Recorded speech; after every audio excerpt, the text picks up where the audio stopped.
Xin chào các bạn, mình giới thiệu bán máy đánh chữ Olympia đời cũ, đời cổ nha, thuộc dạng thập niên 80, 90 gì đó, vỏ hộp kim nhôm, nặng tổng thể khoảng mười mấy ký. Trong phần mô tả mình sẽ ghi rõ kích thước, cân nặng nha.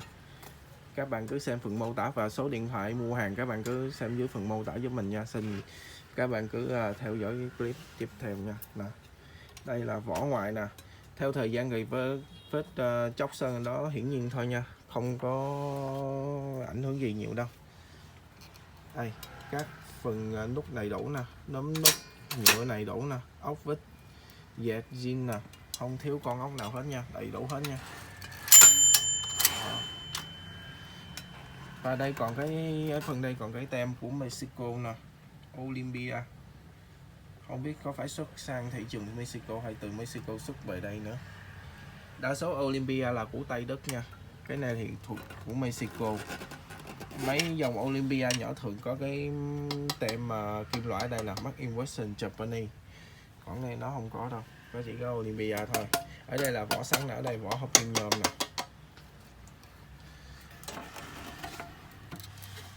Tổng quan liền lạc nha, không nứt bể gì hết nha, không có thiếu nấm nút gì hết, đầy đủ hết nha. Đó. Vỏ liền lạc.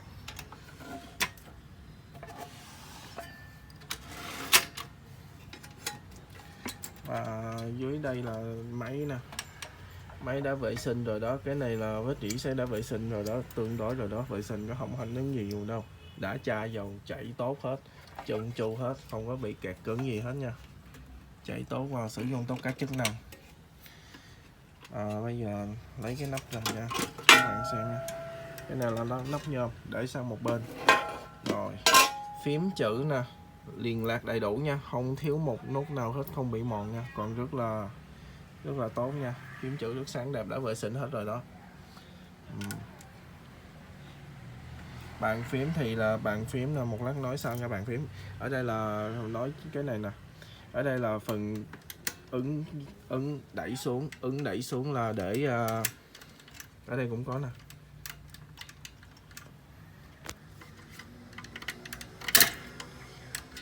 Đó, ấn đẩy xuống như vậy thôi là để mở lấy cái thanh đẩy này nha. Đó, lấy ra để các bạn dễ vận chuyển thôi. Khi các bạn lấy như vậy á thì lấy ra cái thanh đẩy này nó sẽ chạy như vậy, thì các bạn để ý nha, đừng để ngón tay ở phần đây nha, bị kẹt ngón tay rất đau nha. Cầm ở nguyên cục ở đây nè, rồi lấy ra thôi, nhẹ nhàng thôi. Để khi mà vận chuyển xong rồi để đúng ngàm nó, sau đó các bạn nè khóa lại thôi. Rồi khóa lại nó có sử dụng mới sử dụng được nha. Cái này là để thao tác để lấy ra vận chuyển thôi nha.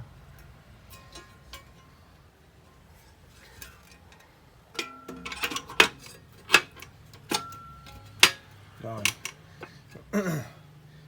nói về bàn phím nè, bàn phím tiếng Việt A, ư, đờ nè, nè, các dấu tiếng Việt nè, hỏi ngã nè, nặng đầy đủ nè, sắc quyền nè. Rồi cái này ngoài ra, cái này ngoài bàn phím tiếng Việt có bàn phím tiếng Anh luôn nè, Z với W là tiếng Anh nè, tiếng Anh với tiếng Việt trùng luôn. Ngoài ra cái bàn phím có thêm ký tự đô nè, với lại phần trăm.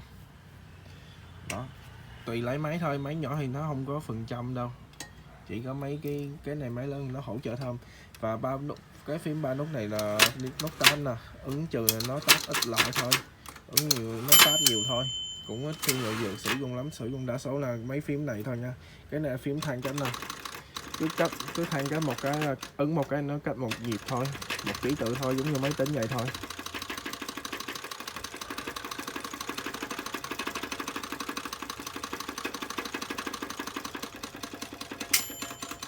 Đó, nó sẽ gõ chuông thôi, đó, giống như vậy nè. Còn đây là chỉnh đánh chỉnh cái lò xo đánh phím cứng tay hay nhẹ tay thôi, cũng không có ảnh hưởng nhiều đâu, cũng không có ít khi sử dụng đâu, không có ảnh hưởng nhiều đâu, chỉ có mình đánh chỉnh lên chỉnh xuống cũng đánh được à. Còn đây nè, chỉnh đánh nếu ở nút chính giữa màu trắng á, tức là đánh giấy than nha. Đánh cái này là ribbon nó không có lên mực nè. Đó, đánh phím chữ cái nào không lên mực đó là đánh giấy than. Còn chỉnh lên á là đánh màu đen ở trên nè. Chỉnh dưới á là đánh màu đỏ ở dưới nè. Máy này là đánh hai màu nha. Là giống như bạn nè, đánh hai màu nè. Đó, màu đen với màu đỏ nè. Đây là phím chữ cho máy này đánh ra nè. A á ơ nè, o ư ư nè. Đó. Chữ còn đẹp, đánh chữ nét đẹp nha. Còn phần này nè, khi mà máy đánh chữ là các bạn chỉ đẩy một chiều nha, đẩy chiều này thôi, còn chiều này đẩy không qua đâu, đẩy không có được đâu, chỉ có ấn cái nút này nè hoặc là nút này nè, hai bên giống nhau hết đó, ấn nó mới đẩy ra hết nha. Đó, đẩy một chiều nha, hoặc là than canh nè, hoặc là nút 8 nè. Đó, cái này là enter xuống dòng nè, chỉnh vậy nè. Cái này là khóa cái này nè, nó không có tiếng crack chảy cái khớp răng này nè, không có nút răng nè, để đẩy vậy thôi. Khi mà khóa lại nó lên xuống vậy là nó có tiếng bánh răng đó. Còn đây là khóa tờ giấy nè, để kéo tờ giấy nó bị lệch á, các bạn canh chỉnh ở cây thước này nè, để đúng cây thước này nó phẳng á, thì đúng là nó dây nó mới phẳng mới thẳng, đánh mới đúng nha. Rồi khóa lại thôi, dễ dàng thôi. Cái này để chặn tờ giấy là 3 nút cao su này, 3 con lăn cao su này để chặn tờ giấy thôi, dịch qua dịch lại thôi, xê qua xê lại thôi. Rồi còn đây là cắm bản lời nè, cắm bản lời trái phải giống như đánh trên Word ở máy tính vậy đó. Khi mà chỉnh đến đây á, thì nó sẽ chạy từ phạm vi này thôi nha, nó không chạy hết nha, từ đây tới đây thôi nè, đẩy tới đây là cùng nè, đó, tới đây là cùng đó. Còn nếu mà đẩy ra nó chạy hết luôn nè, đó, cứ đẩy vậy là nó chạy trúng trong nhịp này thôi nha, nó không chạy hơn. Đó,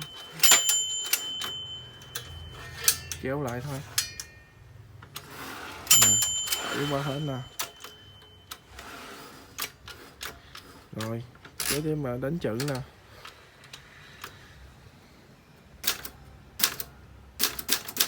đó, đánh màu đỏ nè, chỉnh lên đến màu xanh nè tức là màu đen á. Rồi viết khoa nè, viết khoa là ấn phím shift nè, phím này là phím sẽ phải ấn giữ nó mới viết hoa nha, viết ở chữ ấn hoa là ký từ bên trên nha. Hoặc là các bạn ấn phím này là caps lock á, trong giống như máy tính vậy đó, thì viết in hoa hết nè. Đó, mấy phím tin này hết nè. Đó, ấn như vậy nó trở lại thôi. Đó, enter nè, cái nút gạt này là enter nha. Đó, phím chữ nè, cũng rõ nét đẹp nè. Cái này là enter nè, enter xuống dòng nè, ở đây chỉnh enter nè. Ở đây một dòng nè, 1,5 dòng nè, 2 dòng rưỡi nè, 3 dòng nè. Đó. Đó, chỉnh một dòng nó xuống một dòng vậy thôi. Một dòng vậy thôi. Rồi 3 dòng nè, số 3 chỉnh 3 dòng vậy thôi. Đó. Rất đơn giản thôi. Và lưu ý các bạn đánh máy đánh chữ nào khác với máy đánh trên bàn phím máy tính nha. Bàn phím máy tính là điện tử mà, đánh liên tiếp mà, bàn phím 10 ngón tay, còn này là bên tay trái sử dụng một ngón, bên tay phải sử dụng một ngón, là tức là cọ gõ chữ vậy. Cái này là đánh bằng cơ cho nên các bạn đánh nhẹ, nó không có lên hết chữ đâu nha, phải đánh mạnh nè. Đánh mạnh nha. Từ từ các bạn sẽ quen thôi, một phím xong rồi nó trở về các bạn mới đánh tiếp nha, chứ không thể hai phím như là liên tiếp là nó sẽ bị kẹt thôi nha. Rồi mấy trên trụ hết nè, không có bị lỗi nha, sử dụng tốt hoàn hảo. Rồi thông tin máy, kích thước máy, cân nặng máy, giá cả để dưới phần mô tả, và điện thoại mua hàng liên hệ các bạn của mình thì để dưới phần mô tả nha. Ai có nhu cầu mua thì cứ liên hệ số điện thoại của mình nha. Video của mình tới đây cũng kết thúc rồi, xin cảm ơn các bạn rất nhiều nha.